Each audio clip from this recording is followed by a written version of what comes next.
Assalamualaikum warahmatullahi wabarakatuh. Nama saya Quratul Aini, NIM 0089. Di sini saya akan menjelaskan tentang aktualisasi Pancasila sebagai paradigma kehidupan bangsa.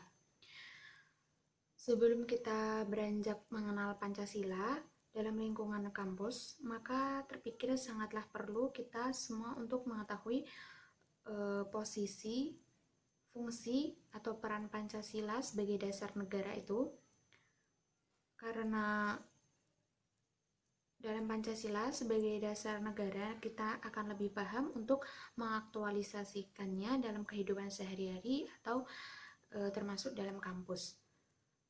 Pengertian Pancasila itu sendiri di negara diperoleh sebagai dasar negara yang dijelaskan di alinea keempat pembukaan Undang-Undang Dasar 1945 yang sebagaimana tertuang di Memorandum DPR-GR pada 9 Juni 1966 yang menandaskan bahwa Pancasila itu telah dimurnikan dan dipadatkan oleh PPKI sebagai pandangan hidup bangsa yang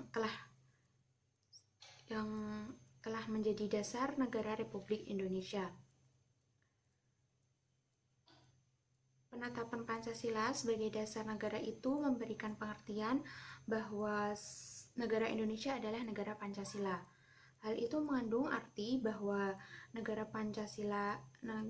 harus tunduk kepadanya, membela dan melaksanakan dalam seluruh perundang-undangan.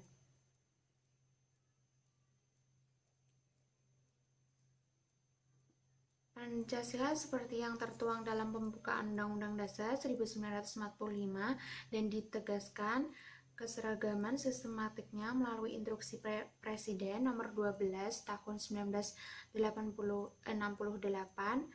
tersusun secara hierarkis piramidal. Setiap sila dasar atau azasnya memiliki hubungan yang sangat mengikat dan menjiwai satu sama lain sedemikian rupa hingga tidak dapat dipisah-pisahkan. Sebagai alasan mengapa Pancasila harus dipandang sebagai satu kesatuan yang bulat dan utuh ialah karena setiap sila dalam Pancasila tidak dapat diantesisiskan satu sama lain secara tepat dalam Seminar Pancasila tahun 1959.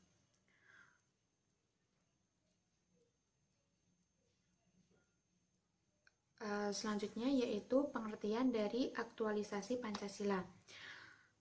Aktualisasi Pancasila adalah nilai-nilai Pancasila benar-benar dapat tercermin dalam sikap dan perilaku seluruh warga negara, mulai dari aparatur dan pemimpin nasional sebagai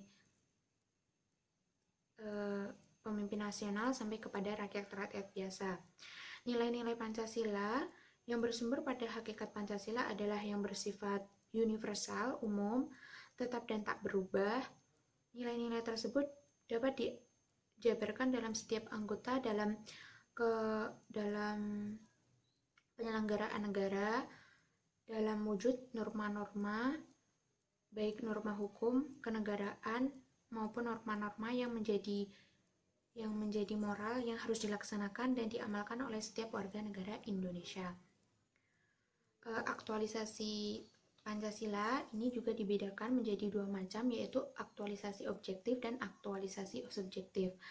Yang pertama, aktualisasi objektif.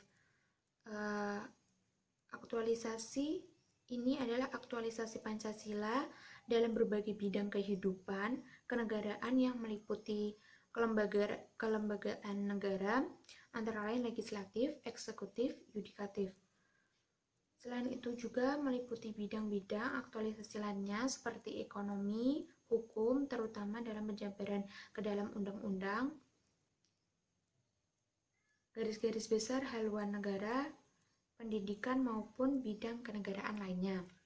Yang kedua yaitu aktualisasi subjektif. Aktualisasi ini adalah aktualisasi Pancasila yang pada setiap individu terutama dalam aspek moral dalam kaitannya dengan hidup negara dan masyarakat.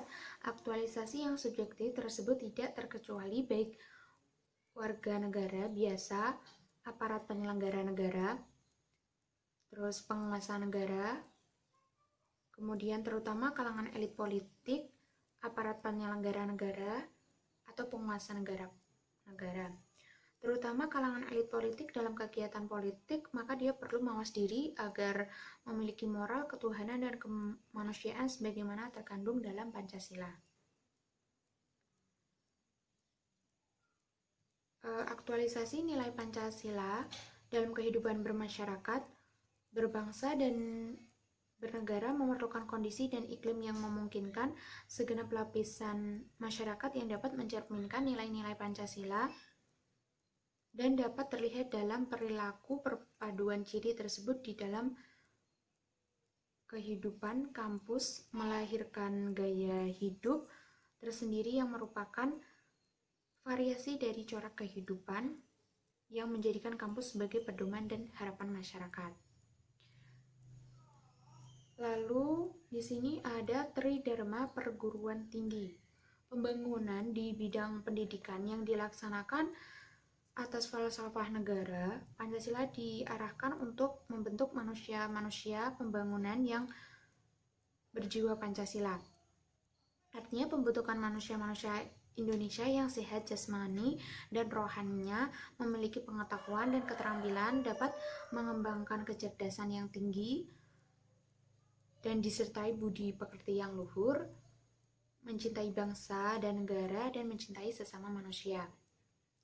Peranan perguruan tinggi di sini dalam usaha pembangunan mempunyai tugas pokok menyelenggarakan pendidikan dan pengajaran di atas perguruan tingkat menengah berdasarkan kebudayaan bangsa Indonesia dengan cara ilmiah, meliputi pendidikan, pengajaran, penelitian, pengabdian kepada masyarakat yang disebut Tridharma Perguruan Tinggi.